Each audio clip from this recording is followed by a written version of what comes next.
अगली राशि की तरफ बढ़ते हैं जो कि है धनु राशि, गुरु की राशि। वहाँ पर सूर्य का गोचर किस तरह के प्रभाव डालने वाला है?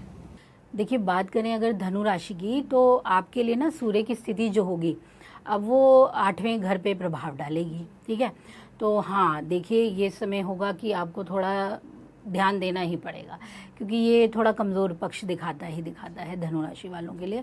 तो यहाँ ये होगा कि आपके लिए ना अचानक से होने वाली जो गतिविधियाँ हैं वो थोड़ी आपको चिंता दी जाएंगी। अब यहाँ हो सकता है कि आपने घर में कुछ बड़े चेंज हो जाएं, ठीक है, वाद विवाद की स्थिति बन जाए, या आपने जो पैतृक संपत्ति होती है उससे रिलेटेड आपको परेशानी मिले, तो यहाँ ध्यान देने की जरूरत बनेगी। क्योंकि सूर्य क्या है, हमारा पिता है। हमारे जितने भी राज संबंध से काम होते हैं, यानी कि सरकारी पक्ष जो है वो भी सूर्य है। ठीक है, तो यानी जब हम पैतृक संपदा की बात करते हैं, अष्टम में सूर्य वैसे भी थोड़ा सा वो हो जाता है। वैसे इनको दोष नहीं माना जाता, लेकिन प्रभाव तो देगा ही देगा, उसका असर तो पड़ेगा ही ना। तो वही चीज है कि यहाँ पे असर देखने को मिलेगा। तो विवाद बढ़ेंगे, शायद आपके जो करीबी लोग हैं वही आपको परेशान करें। और यहाँ पे दूसरी चीज है कि आपको पिता पक्ष पे भी ध्यान देना है, क्योंकि पिता का कारक नवम का आपका अष्टम में आ जाएगा। ठीक है, तो अधिकारी जो है उन पे ध्यान देना है। यानी आपके लिए ये समय होगा थोड़ा सा, जितने भी वरिष्ठ लोग हैं, जितने भी आपके बड़े हैं आपसे, उनके प्रति आपको थोड़ा कोमलता बनानी है, थोड़ा सहज रहना है। अगर उन्होंने आप पे क्रोध किया है, या जैसे करियर की जैसे बात कर ले हम, काम में आपके बातें पसंद नहीं की जा रही हैं, आपके जो अधिकारी हैं वो छोटी छोटी बातों पे टोक रहे हैं आपको, तो कोई बात नहीं, इस समय थोड़ा सा अपने को शांत रखिए, क्योंकि ये आपके लिए बेहतर है। अगर आप कुछ कहेंगे तो फिर स्थिति आपके पक्ष में काम नहीं करेगी। ठीक है ना, तो यहाँ देखना है। दूसरी चीज़, ये पिता का भी कारक बन जाएगा। तो फादर भी कभी कभी गुस्सा करते हैं ना, पिताजी अगर गुस्सा कर दें बच्चों को तो कितना नाराजगी शुरू हो जाएगी उनकी।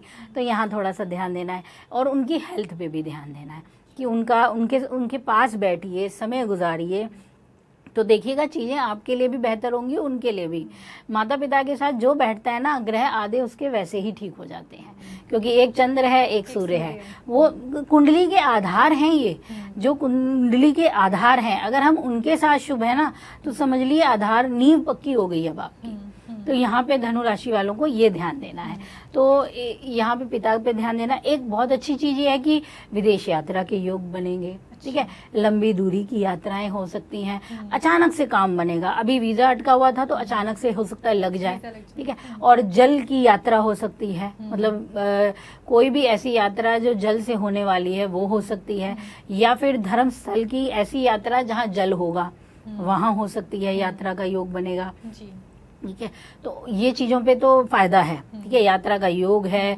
आर्थिक पक्ष पे ध्यान देना है, क्योंकि बुध की स्थिति भी आपकी यहाँ पे हो जाएगी, अष्टम में ही बैठी रहेगी। करियर की स्थिति भी आपकी अष्टम में है, तो बदलाव भी दिखाएगी। ठीक है, काम में बदलाव है, स्थानांतरण के योग भी बनेंगे। ठीक है, और आर्थिक पक्ष में ये होगा कि आपको अपने से ज्यादा दूसरों के लिए यहाँ पे आपको खर्च करना पड़ेगा। हाँ, पैसों का खर्च होगा। अपने स्वास्थ्य पे ध्यान देना है आपको। कोई अचानक से पित्त की प्रवृत्ति जो होती है ना, वो आप पे असर डालेगी, तो ये चीज पे आपको ध्यान देना है। या फिर जो नाभि से नीचे का एरिया हमारा है, उस पे कुछ असर पड़ सकता है, उसको लेके थोड़ा सा ध्यान देना है। तो आपको ड्राइविंग जो करते हैं उन्हें थोड़ा सा ठीक है, तो यहाँ थोड़ा सा ये, क्योंकि अष्टम का है तो थोड़े उथल पुथल देगा, लाभ भी देगा। लाभ में ये कहाँ देगा, लाभ में ना आपको ये मौका मिलेगा, अगर कोई LIC हो रही है वो मिल जाएगी। अच्छा, ठीक है, और अगर आपने कोई सोचा है कि मैं अभी इसमें शेयर खरीद लूं तो खरीद सकते हो, वो फायदा दे जाएगा आने वाले समय के लिए। इन्वेस्टमेंट लेकिन ठीक रहने वाला है। हाँ, इन्वेस्टमेंट के लिए बहुत अच्छा समय है, कर सकते हो अभी आप, फायदे ही फायदे के योग बनेंगे। रिलेशनशिप में ध्यान देना है रिलेशनशिप में चिंता हो सकती है, तनाव हो सकता है। और ये एक चीज है कि जिनके हिडन थे अफेयर, वो हिडन अफेयर शायद बाहर आ जाए, अचानक, मतलब पता भी ना चले और लोगों को पता चल जाए, दूसरों को, आपको इसकी भनक भी ना हो। तो इस चीज़ों को देख के चलिए, तो तभी ठीक रहेगा नहीं तो यहाँ थोड़ा सा दिक्कत दे जाएगी स्थिति। और क्योंकि ना यहाँ पे सप्तम का प्रभाव भी आपके अष्टम पे आ जाएगा, तो कोई अनैतिक रिश्ते बन रहे हैं, कंट्रोल कीजिए। किसी के हैं तो वो सामने आएंगे फिर। तो ये खतरनाक स्थितियां धनु राशि के लिए यहाँ पे बनी हुई है कि रिश्ते जो है आपके वो सामने आ सकते हैं, अनैतिक रिश्ते जो हैं वो सामने आ सकते हैं, और ओवरऑल देखा जाए तो आर्थिक तौर पर भी नुकसान ही है। कहीं पर भी इनको अभी फिलहाल के लिए ये 1 महीना इनके लिए राहत नहीं दिख रही है। उपाय के लिए इनको क्या करना चाहिए? देखिए, उपाय के लिए अगर आप करें तो इस समय ना आप क्या कीजिए कि हल्दी लीजिए, सूखी हल्दी, ठीक है, हल्दी सूखी मिलती है, उसकी ना अगर हो सके 11 हल्दी की माला बनाएं, ठीक है। वो माला अगर आप विष्णु जी को अर्पित कराएं वीरवार के दिन, तो ये आपके कई तरह के कष्ट दूर करने के लिए बहुत सहायक होगा। अब कुछ को ये भी कठिन लग सकता है सूखी हल्दी लाना, ये बनाना, लेकिन बहुत अच्छा उपाय है। 11 रखिए, 108 रखिए, ऐसे माला बनानी चाहिए। हल्दी को पीले धागे में करना है या किसी भी धागे में करना है? वैसे तो पीले में कीजिए, पीला नहीं है तो लाल में कीजिए। ये बहुत अच्छा उपाय माना जाता है गुरु की शुभता के लिए भी और सूर्य की शुभता के लिए भी। और अगर ये नहीं कर पा रहे हैं तो फिर आप क्या कीजिए कि आप गन्ने का जूस मिलता है ना, गन्ने का रस, उसे शिवलिंग पे अर्पित कीजिए।